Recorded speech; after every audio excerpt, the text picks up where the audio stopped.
educational speech of the day. And let me call upon a very young, passionate, and dynamic Toastmaster who believes that small, beautiful. Please join me in welcoming Toastmaster Saranya Garibela to introduce our educational speaker.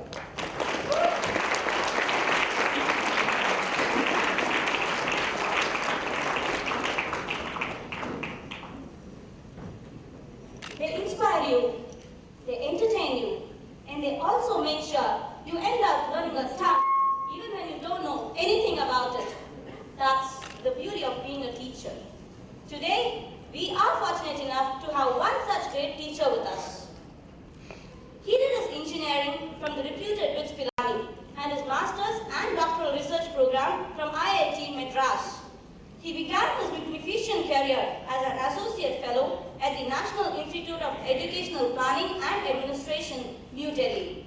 His theoretical and applied research contributions have appeared in prestigious international journals such as IEEE, European Journal of Operational Research, International Journal of Energy Research, International Journal of Future Studies, and many more. He has been a key member of national level projects sponsored by ISRO and MHRD, and also international projects sponsored by the World Bank and UNDP. He has delivered invited talks, keynotes, and lectures on different technical and general topics to a wide variety of audience, which includes scientists, academicians, business executives, industry professionals, government officers, teachers, students, and even children. I am not done yet. This is just one half of him. He has a super cool side too. He's an accomplished rock, blues, and jazz vocalist and a rhythm guitarist. In his student days, he won many prizes in music competitions, debates, and sports. He strongly believes that India and Indians have exceptional capabilities that require well-directed and intensively focused organizational efforts to enable them to fully flow and result in inspiring, fearless, and timeless achievements. So, are you all ready to be inspired? Yes! Today, he's going to speak about professionalism and excellence. To hear from him, ladies and gentlemen, put your hands together as I take the privilege in welcoming the professor and the former dean of students, IIT Madras, Dr. L.S. Ganesh.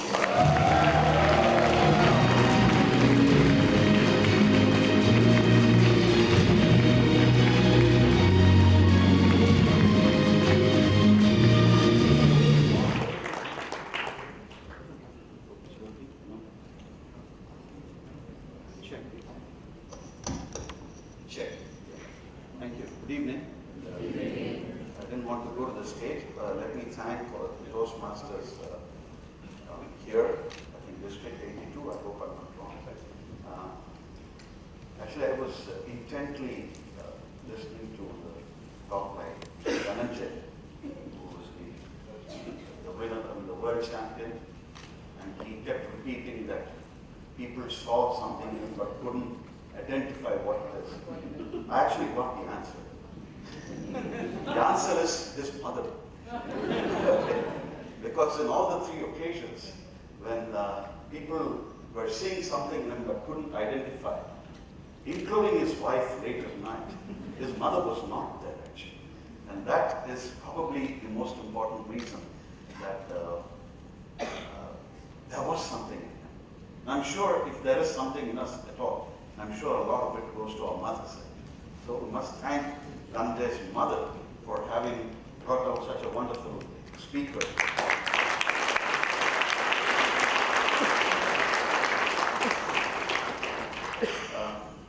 You have to tell me how long I speak. Do you have any questions and answers after that? Or no? Oh, thank you. Good. This is a topic that I have shared with several people, especially youngsters, for several reasons. And especially youngsters in India. I believe many of you are here. And I'm also glad that there are friends from Sri Lanka here today. One of the main reasons that we all get educated is to find a sense of peace. And there are three questions that we should ask ourselves. When we want to answer the question, each one of us, am I educated? These three questions should appear on the top of your mind. The first question is, it has two parts, A and B, but they are related to each other. Am I at peace with myself? This question is important because we know, and I'm sure all of us have had moments in our lives when we realized consciously that we were not at peace with ourselves. That's a very, very important question. Am I at peace with myself? And the related question is, am I at peace with the rest of the world? So it's one thing to be at peace with oneself, and to be at peace with the rest of the world. It includes people, nature, animals, even stones, I would say. The sense of inner peace. The extent to which we lose our sense of peace marks the extent to which we are not educated. To that extent, we are not educated. So at this stage, we must quickly realize the difference between what is being educated, or what is having gained an education, and what it is to hold a piece of paper called a degree. So we must distinguish between people who hold a degree. I'm sure all of us are degree holders. But if we ask the question, are we educated? I think we will have to work out an answer. We have to determine the extent to which we are educated. I'll give you a good answer from my perspective. If I ask myself the question and get into a critique of myself, and if I'm brutally honest, I would say I'm educated about 55%. Okay? A little over 50%, so it marks something. Even this afternoon, while having lunch, I lost my cool with my wife. Okay? This happens. And the wife is actually a source of great education. And all of us have to realize that. And it's not just, I'm not gender biased, I'm sure the ladies here would also appreciate. So their husbands are great sources of education. So we educate each other as in our journeys. So the extent to which I lost my cool marks the extent to which I was losing my education or was not prepared sufficiently. So this is a very important question. So when we become angry, when we despair, or when we lose our cool, may not be angry, but irritated, it is a mark that we have switched off our education during those moments. So it's very important to keep the switch on all the time. So this is the first point. The second question that we ask, very, very important again related to two parts. Am I holding my dignity, honor, and grace intact? And this is a very important question because we all know from our own knowledge of history, our own knowledge of society around us, stories that we would have heard at home from our grandparents, or parents, uncles, aunts, or even from friends, that keeping grace and dignity and honor has been valued even more than human life by several people. I'm sure you can recall many stories where people are willing to lay down their lives, but not their dignity and honor. So this is very, very important. I hope it's not my phone. But let me do one thing. If I can leave my phone with you, it will be very safe.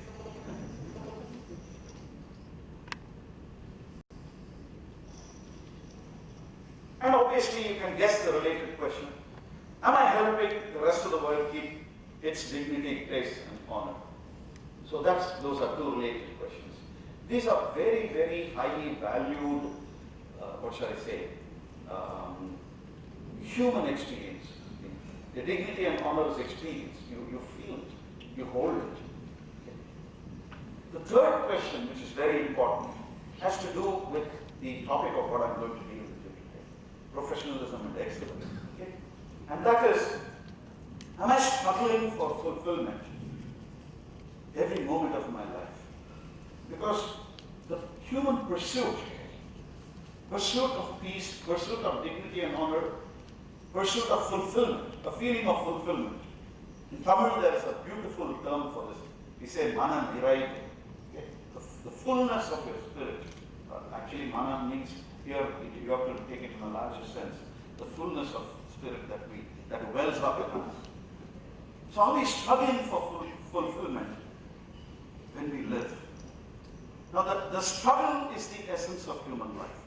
And very often it's important to convince our children, especially children, because we have to transfer our experiences to our children, that struggle is the essence of human life. A human life without struggle is not a life lived well. In fact, you know the famous proverb, he who has not made any mistakes in life has done nothing in his life. Okay? It is like that. He who has not struggled in life, he or she who has not struggled in life, actually has done nothing in life, nothing worthwhile. I would even say people who don't struggle are very, very likely, perhaps a near 100% guilt-edged guarantee, will slowly lose their dignity and honor, and also their sense of peace. So we must understand the value of struggle. And we must also understand under what circumstances and in what manner we should struggle. So those are the three questions that we should ask ourselves and help our youngsters ask themselves whether they are educated. So I hope all of us are now very clear that we must distinguish between holding a degree. I hold a degree called PhD. I hold a degree called MTech. I hold a degree called BE Honors, or whatever it is. And I'm sure all of us can hold those degrees. But then on the ground, are you educated? Now, how does education get revealed? There are 4 contexts of life for every human being. And education is revealed in these 4 contexts, okay, through our own actions and behavior. The first context is me alone. All of us have those moments of our life when we are alone. The second context is me at work. All of us are working and we are surrounded by colleagues and sometimes by business partners. Sometimes people are connected with us through business or any professional reason. The third context is me at home, between our families. And the last one, very interestingly, is me in public. Right now, I am in public, okay? And all of you are in public, where you are actually surrounded by a lot of people whom you don't know. But all of us are being watched. So these are the only 4 contexts available to human beings. And the beauty of this alone, or being alone, is you could actually be alone at work, you could be alone at home, you could be alone in public. And I'm sure there are a few people here who are actually alone even right now. It's quite possible. Because when you switch off and your mind goes into some other plane of existence, you're actually alone, despite the fact that you're surrounded by dozens and dozens of people. So we must understand that our education is revealed in these 4 contexts. How we hold our peace, how we hold our dignity and honor, and are we struggling? I use the word struggle because it happens in class. Let me tell you something about IIT Madras. Some of you would know. IIT Madras is a wonderful campus located, it's about 650 acres, a little less than 650 acres, located at the eastern end of the Gindi forest. Okay? But it's not reserve land, it was de-reserved some years ago. Okay? But nevertheless, the forest atmosphere is kept. And there are lots of monkeys in the forest.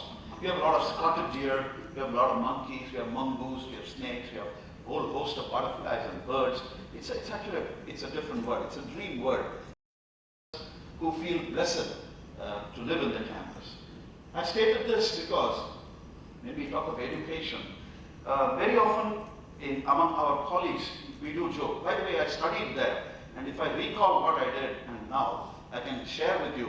Actually, the monkeys are more regular to class than the students.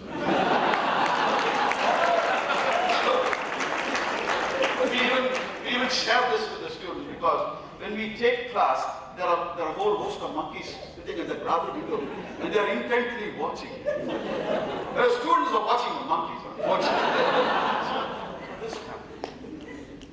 I said that only because of the struggle part.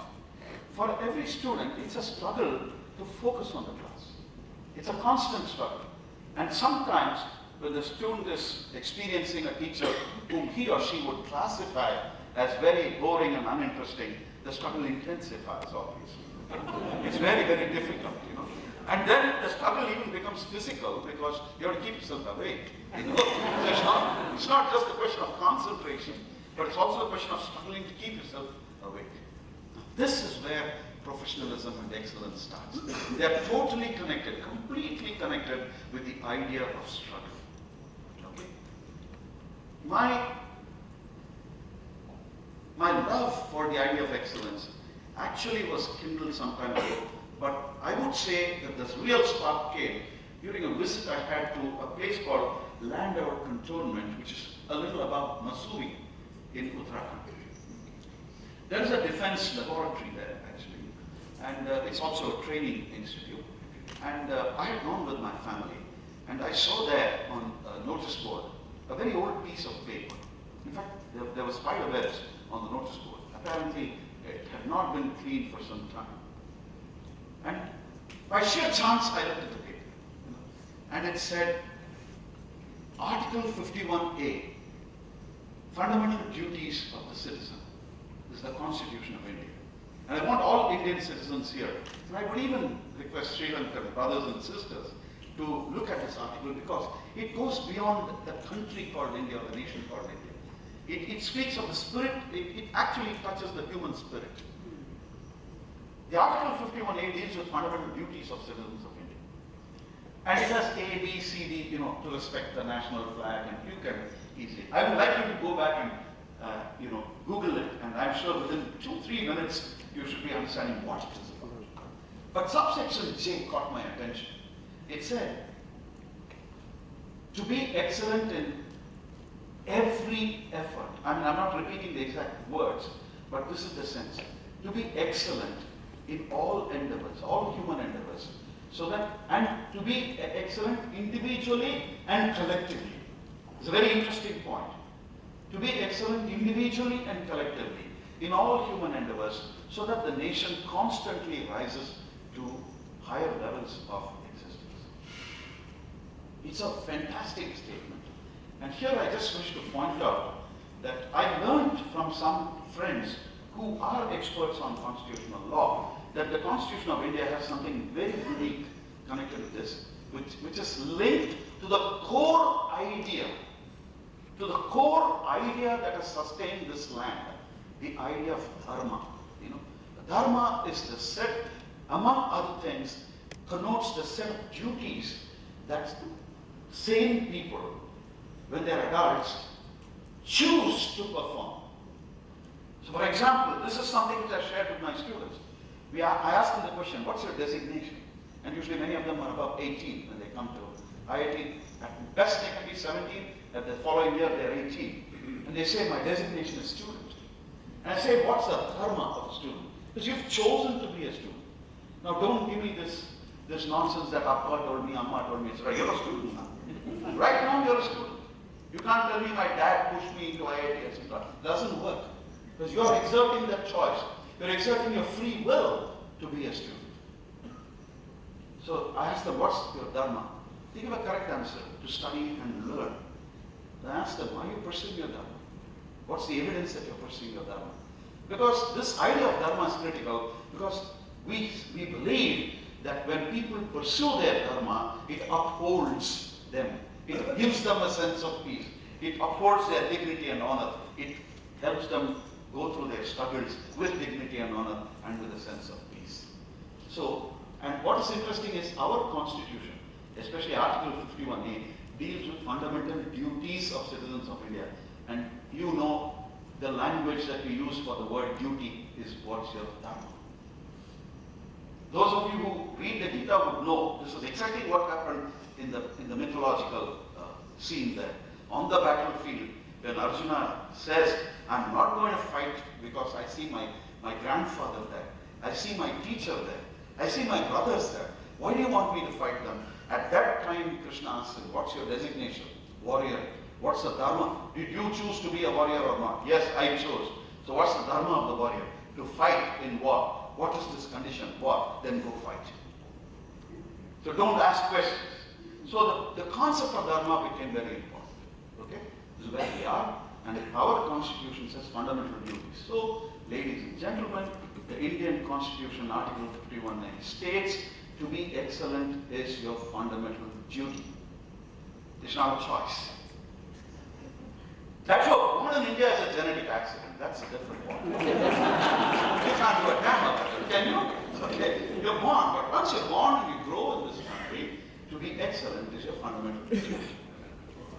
And please understand, the most unique feature about the Constitution of India, which I'm told no other country's constitution has, is the entire basis of the Constitution is duty-centric. Whereas every other constitution is rights-centric. So we believe that when you perform the duty, the rights come to you. You don't work with rights, you work with a sense of duty, and therefore your rights should legitimately come to you. So this is the basis. Now what is being excellent and what it is to be a professional? To excel means to go beyond yourself, which obviously you can infer. To go beyond yourself, you have to know your limits. The limits start from at what time of the day you wake up. The limits start for, the limits hold when you actually perform your work every day. The limits actually are associated with every breath you take, every drop of water you drink, and every morsel of food that you eat. The limits hold with every relationship that you hold on a day-to-day basis. How you transact with others, how you relate to others, how you relate to yourself. For example, I said, I lost my cool this afternoon. That means I didn't excel. Why did I not excel? Because I subjugated myself to my limit. I did not restrain myself. In fact, one of the hallmarks of human civilization is the ability to restrain oneself. The more a society is restrained, the more it is civilized, actually, keeping other things equal. In fact, restraint is a hallmark of human existence. So there are limits every time, every moment of our lives. So it is important for all of us to realize what are our limits. Now this doesn't mean you can infinitely keep on stretching your limits. What it means is, are you struggling enough? Are you pushing yourself? Are you pushing your limits every moment? That matters. So excellence means know your limits, struggle, push your limits. Just three easily stated actions, but very difficult to realize in our lives. But that is the essence of excellence, to go beyond yourself. And why did the Constitution, the Article 51 say, why does it hold that to be excellent individually and collectively? The reason is very, very simple. How many times have we all worked in teams where we have people who are individually brilliant, but the team is mediocre? Has that happened or not? I'm very, very sure all of us have seen that in our lives. We have been in families where people are individually happy, but collectively the family is unhappy. This is a paradox of existence, actually. It's a real paradox. I can even give you the paradox when you get out into the road. Individually convenient, collectively inconvenient driving. Am I right? You can actually see that. So we have a funny situation, and being a teacher of systems thinking, I know why this happens. Why does this paradox happen actually? But anyway, that's for another day. Okay? I'm here to talk about professionalism and excellence, and I've given you a simple truth. It's not enough if you are individually excellent, you have to be collectively excellent. You know, that is very important. It's as good as saying, even if you get the world's 11 best cricketers, top order batsmen to best bowlers, you need not form the best team, isn't it? There's something more. And that comes out because of a basic philosophical truth called the whole is equal to the sum of the parts plus their integration. People forget the integration. That's the problem. And believe me, that's the core problem. And that's the problem with excellence also. Because when we work in teams, when we work in our offices, we forget this thing called integration. And this integration is shown through a certain conquering of a limit, which is called irritation or disappointment, etc., where we individually sacrifice some part of our comfort for the collective good of the team. And people have forgotten that principle. The team cannot win without individuals engaging, if I may use a little comment, kuti sacrifices, small sacrifices for the cause of the people, then the integration takes place. That is why the Constitution said excellence individually and collectively. Now what is professionalism? A quick answer. I hope I'm good on time or am I shooting off? Yeah? You must warn me. Okay, please. And what is professionalism? A professional by definition is a person who will perform the given or chosen acts, chosen by free will, very well, whether he or she likes it or not. That is critical. So a professional will never say, look, I don't like it, so I won't do it. No. A professional said, I don't care whether I like something or I don't like something. I'm going to do what I'm doing in an excellent way. That is the connection between professionalism and excellence. And the problem, and the real problem with many places, especially countries like ours, India, Sri Lanka, many of the other countries in this part of the world, is we have not realized what it is to be professional. That is a critical change. Vegetables, fruits, cereals, pulses, milk, etc. In fact, in milk, we were rated #1 in the world over the last 3 years. You can check it out. We are among the top 5 in the world in terms of food production. Vegetables, fruits, pulses, cereals. We are among the top 5 in the world. Top 3, in fact, in fruits and vegetables. That's the good side. Now the sad side. We are also among the lowest ranked countries on the hunger index and malnutrition index. Please explain this paradox. I'm just leaving you with facts. I hope your conscience is stirred. What is this paradox? That the largest producer of food in the world is also among the hungriest nations in the world. By the way, this is public data. It's not private data. It's available. You can Google, you can check up, and you'll see what I'm saying are facts. Second, if you take manufacturing, capital goods and consumer goods, India is not among the top 30 exporters in the world. This report is available in the latest Exim Bank report. I mean, the data. But sadly, India is also not among the top 30 importers of technology in the world. Now, how on earth are you going to compete without technology in today's markets, global markets? It's a question which all of us have to ask. We are all living in a make-believe world. We are seeing the world around us and forgetting that there's a larger perspective that all of us must have. And we are failing in our duties in not having a larger perspective. Please understand today's competition is technology-centric, and you can't compete without technology. If you're not even among the top 30 importers of technology, forget competition. I'm going to return to this. It's the last couple of minutes and I'm through. Come to services.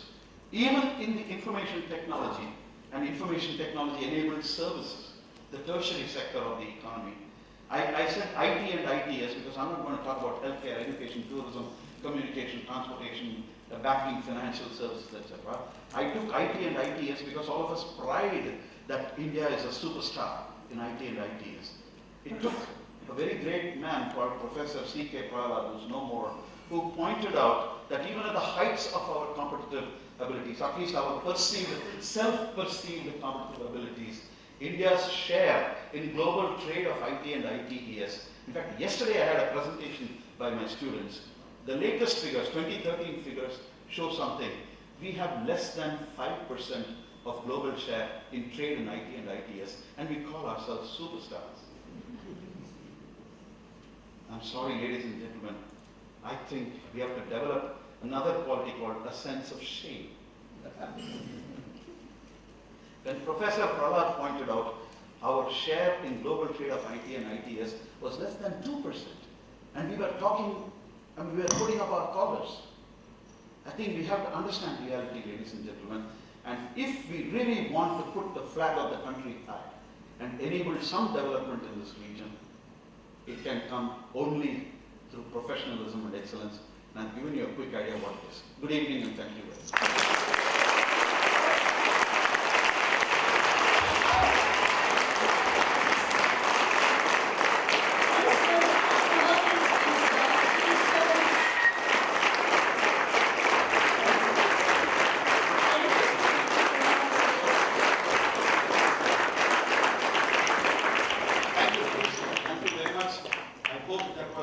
I hope the last